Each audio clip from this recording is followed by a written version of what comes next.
Hello everyone, আসসালামু আলাইকুম। সবাইকে স্বাগত জানাচ্ছি রেসিপি বাই ফারহানা এই চ্যানেলের আরেকটি নতুন ভিডিও দেখার জন্য। আজকে আমি আপনাদের সাথে শেয়ার করব বেকারি স্টাইলের কেক রেসিপি। এই পদ্ধতিটা এত সহজ যে কেউই বাসায় তৈরি করে নিতে পারবেন।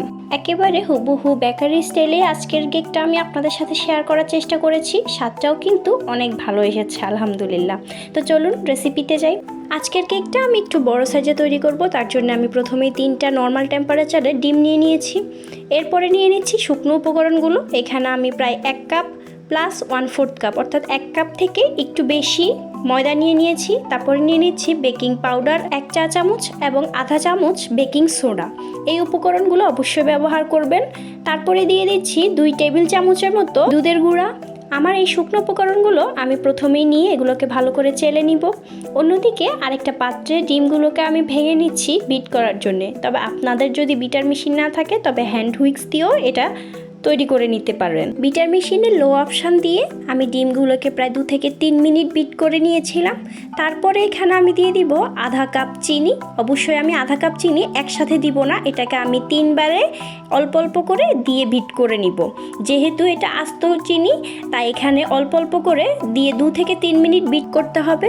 তারপরে আরেকটু চিনি দিয়ে আবারও 2 থেকে 3 মিনিট বিট করতে হবে। এভাবেই পুরো প্রসেসটা হবে। আমার আজকের রেসিপিটা হুবহু ফলো করে বাসায় তৈরি করে দেখবেন। এই প্রসেসটাও খুবই সহজ, খুবই অল্প সময়ে এই কেক তৈরি করা যায় এবং খেতেও দারুণ মজার হয়ে থাকে। কেক ভালোভাবে তৈরি করার জন্য কেকের যে উপকরণগুলো প্রত্যেকটা উপকরণের পরিমাপ কিন্তু সঠিক হতে হবে, তাহলে কেকটা কিন্তু খুবই সফট এবং টেস্টি হবে।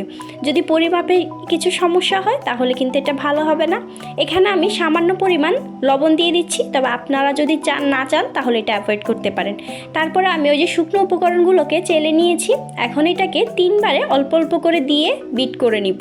হ্যাঁ, আমি শুকনো উপকরণগুলোকে দিয়েও বিট করব। এভাবেই বেকারিতে কেক তৈরি করা হয়। বিট করার সময় যখন আপনি প্রথমে ডিমের ফোমটা তৈরি করবেন তখন লো বাটনে প্রেস করে 2 থেকে 3 মিনিট বিট করার পরে এটাকে আমি মিডিয়াম বাটনে দিয়ে বিট করে নিয়েছি। এখন যখন শুকনো উপকরণগুলো মিক্স করছি এখনও আমি এটাকে লো বাটনে প্রেস করেই এটাকে বিট করছি।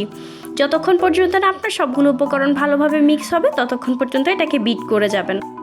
সবগুলো উপকরণ দিয়ে বিট করার পরে সবার শেষে এখানে আমি 1/4 কাপ সাদা তেল নিয়ে নিয়েছি অর্থাৎ সয়াবিন তেল। অল্প অল্প পরিমাণে তেলটা দিয়ে আমি তেলটাকেও 2 বার দিয়ে বিট করে নিয়েছি। এইভাবে অবশ্যই বাসায় একবার তৈরি করে দেখবেন। প্রত্যেকটা উপকরণের পরিমাপটা ঠিক রেখে দেখবেন আপনাদের কেকটা খেতে কতটা মজা হয়ে থাকে। আমার এই চ্যানেলের ভিডিওগুলো যদি আপনাদের ভালো লাগে তাহলে প্লিজ চ্যানেলটিকে সাবস্ক্রাইব করে দিবেন। এখন এখানে আমি 1 চা চামচ ভ্যানিলা এসেন্স দিয়ে দিয়েছি। তবে আপনারা যে ফ্লেভারের কেকটা খাবেন ঠিক সেই ফ্লেভারটাই এখানে অ্যাড করবেন।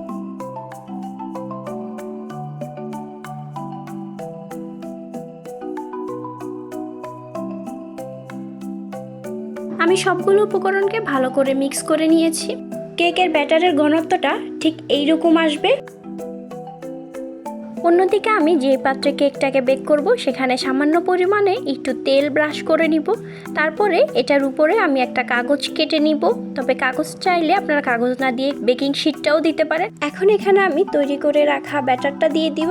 ব্যাটার পাত্রে দেওয়ার পরে উপর থেকে নিচ 1-2 বার প্রেস করে দিব, তাহলে অতিরিক্ত যে বাবুলটা আছে তা বের হয়ে আসবে।